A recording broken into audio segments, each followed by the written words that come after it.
Hi, TikTok world. It's me again, looking real casual and rough. I'm tired, jet lagged. I just wanted to come to you today with just a quick thought. Think about it like this. We taxpayers in the US pay, most of us, a third, maybe even up to a half of our incomes to government to provide goods and services.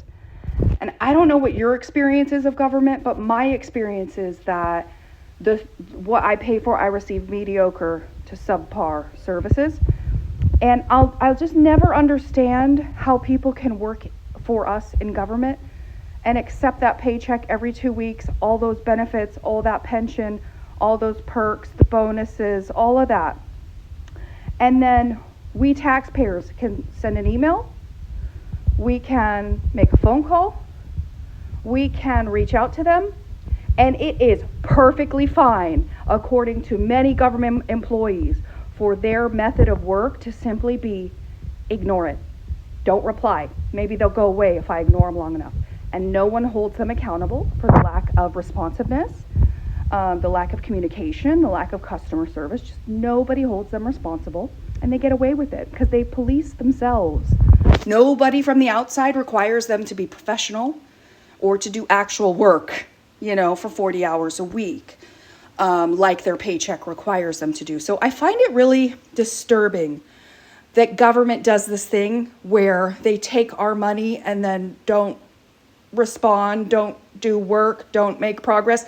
Last time I checked, that was a crime known as theft, when people take money and don't deliver. And so government isn't a complete theft all of the time, but there are many people working in government who will take that paycheck and provide minimum services, and no one will ever do anything. Like, they don't have to respond to email, they don't have to be professional, they don't have to return your call. It's called in government, I know because I worked in it, it's called OBE, overcome by events. If I let something sit long enough, and I ignore it long enough, it will become irrelevant, and I'll just never have to deal with it.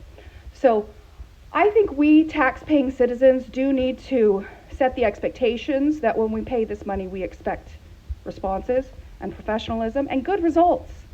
We shouldn't have to keep accepting subpar to mediocre and sometimes even malevolent actions by the people we pay our hard-earned dollars to. They need to be professional. They need to be accountable. They need to follow the laws. They need to not be criminals and steal our money. They need to do the things they tell us to do. That's all for now. Bye, TikTok world.